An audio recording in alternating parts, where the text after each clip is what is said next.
Hey, what's up guys? Today I'm gonna show you how I edit exterior and aerial shots for my real estate photography business. Alright, so I have all the exterior and aerial photos from a job I did recently here in Lightroom. And I'm gonna start by pressing Command A to select all of them. I'm gonna right click on one of them and go down to stacking and select auto stack by capture time. And I have my time between stacks set to 10 seconds. That should work most of the time. And I'm gonna go ahead and press stack. And what that's gonna do is it's gonna automatically group all the images that were taken within 10 seconds of each other together so that we can combine them all into an HDR for the full edit. Once all the images are grouped together in stacks, I'm gonna press Command A to select them all again and right click, go down to photo merge and select HDR. And that's gonna take the 3 images from each stack and combine them into one image, which is basically like a super raw file. This is gonna take a little bit of time depending on how many images you got. So if you're working on other things for your job, you can go ahead and get this started and then move on to something else and come back to it, or you can just wait. Okay, now that all the HDRs have been made, I'm gonna go ahead and select the first image and press D on the keyboard to go to the Develop tab. And I'm gonna start by just dropping in my exterior preset, which I use for all exterior images and also my aerials. First, let me run down what the actual preset does. The first thing it does is set the profile from Adobe Color to standard. And then we just bring down the highlights and the blacks and boost the shadows and whites a bit, pretty typical. And then I add a little bit of clarity and I bump up both the vibrance and the saturation by 25%. And then under the detail tab, I set this masking all the way to 100. And I also make sure that the lens corrections are set and that the chromatic aberrations are removed. And lastly, it aligns the verticals. Once I have the exterior preset loaded up on the first image, I make sure I have that selected and then I press Command A to select the rest of the images. And then I go down here to the bottom right hand corner and press sync. And you can go ahead and make sure you can check all if you want. There's no other adjustments that are gonna be carried over because I haven't done anything yet. And then I just synchronize it. So I have that preset applied to all my images now. And this is just a starting point. So for each image, I might have to make some slight tweaks to the preset. Usually I start by bringing down the highlights a bit. That brings in a bit more detail in the lighter areas. And then I boost the shadows. Sometimes a little bit, sometimes a lot. As long as it looks good, it's good. And then I also like to come down here to the geometry tab and make sure that my verticals are perfectly aligned. Sometimes I need to just rotate it a little bit. And I use these grid lines that show up to make sure that everything is perfectly straight. And I also make sure that this constraint crop is checked also. That means that any adjustments you make to the image, it's gonna crop in and remove any blank pixels. Okay, so that's in a pretty good place for now. And I see there's a little bit of blue tape here on the side, so I'm gonna press Q on the keyboard to open up the remove tab. And I'm gonna make sure that generative AI is turned off because we're not gonna need it for this one. And I'll use these bracket keys to make the brush a little bit smaller and just click over that area to remove the tape. And it's gone like that. There's also a little bit of flag here on the thing, so I'm gonna do the same thing right there. Whatever that is too, let's just get rid of all that. And then also, sometimes these yellows and oranges are a little bit too much after the exterior preset. So I just come here to the color mixer and next to the saturation button, I press this little circle and I select the yellow and orangey areas and just bring it down just a little bit to make it a little bit more natural looking. And I'm gonna continue this for the rest of the exterior images.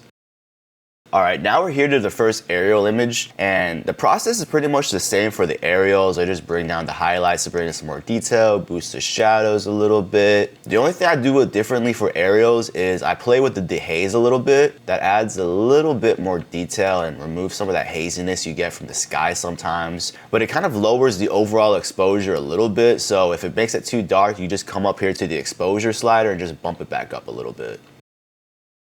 Okay, so now we're here to the front shot of the house. And for these single points, I like to do the geometry manually using the guided tool here in the transform tab. So I'll just click that and it lets us draw out our vertical and horizontal lines ourselves. So I'm gonna start and I'm just going to see this center line right here of the house. That's a good horizontal starting point. So I'm gonna start at this corner and drag out the line all the way there. And then I'm probably gonna go for the bottom of the garage for the second horizontal. So I'm gonna do the same thing like that. It's gonna even out the image a lot. And then for the verticals, I'll probably just go with the 2 sides of the house right here. So I'll just start at the bottom, go up to the top, and then same thing on the other side. And that looks pretty good to me. I'm gonna go back and click this circle right here in the top left-hand corner to get rid of those lines and press R to make any more crop adjustments now that the geometry is correct, and I'll continue on with the rest of the images.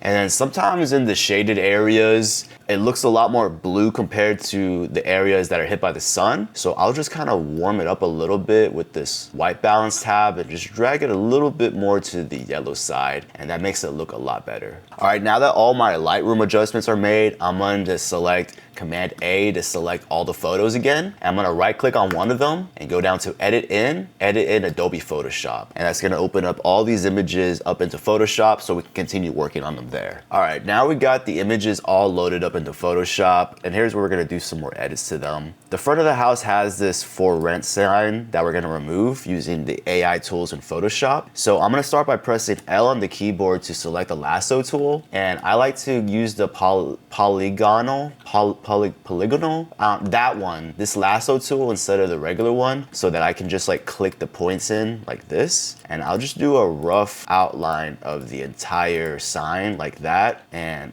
go to generative fill and just press generate, and that's gonna use the AI to remove the sign from the image. And let's see what we get. All right, that looks pretty good. Every time you do this, you get 3 different variations that you can choose from. So if the first one didn't look right, you have a little bit more options to see if any of those are better. And if none of those work, you can just press generate again and it'll generate you 3 more options. But I like the second one here. We're just gonna go with that. I'm also gonna do the same thing with this side right here. Let's just remove that real quick. All right, I like that too. I'm gonna press Command 0 to zoom back out. I like the way that those 2 edits look, so I'm gonna select all these layers and press Command E to merge them all into one layer. And now I'm gonna remove these little flags here in the front yard. We're not gonna use the same tool. We're gonna use just the regular remove tool. So I'm gonna press J on my keyboard to bring that up. That opens up this remove tool right here. And I have it set in auto, and I'm gonna use these brackets to make the brush a little bit smaller and just cover over the areas I wanna remove and just paint over them, and it's gonna do a pretty good job at removing them. I'll remove whatever this is here too. Come over here, there's a few more flags. Get rid of that, get rid of this.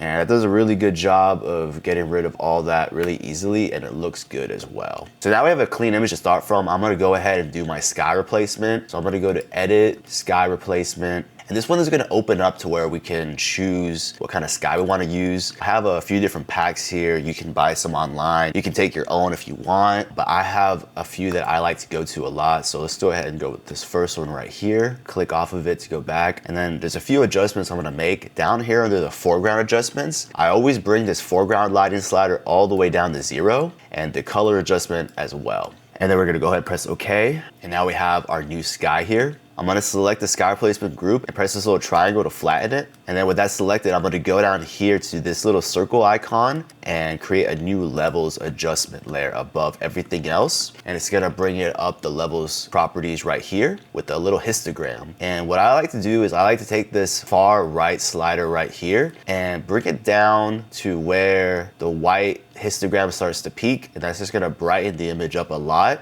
You don't wanna go too far because it's gonna make it too bright. You're gonna clip your highlights. So I like to bring it right here around right where it starts to clip. You wanna use your eyes too and make sure you're doing it and make sure you're not doing too much, you know? And then on the opposite side, we're gonna do the same thing. Bring it in to add a little bit more contrast in the darks. And that looks pretty good. Since we have this in adjustment levels layer, we can use the paintbrush to add masking to the areas that we don't want to add levels to. So say part of your image is clipping way too hard, but you're not really bringing the rest of what you want up to brightness. You can select the levels layer mask right here, this white box, and then make sure you have a black brush adjusted and just brush over the areas that are too light that you don't want the levels layer to affect, like that. And then as you can see, your histogram adjusts a little bit so you can just kind of hit it a little bit harder. That's not really necessary in this example, but I just want to show you because sometimes it comes really in handy. And then if you ever need to make any more adjustments, you can just go back down here to this base layer and select that to remove anything like you might have missed, like this little thing right here. I'm gonna just go and remove that too. And this looks pretty good for now, but the house itself looks a little too blue. I shot this a little bit later in the day, so I think that's why the shade is making the blue a little bit more pronounced. So to remove that color cast, I'm gonna make sure my base layer is selected. I'm gonna press W on my key to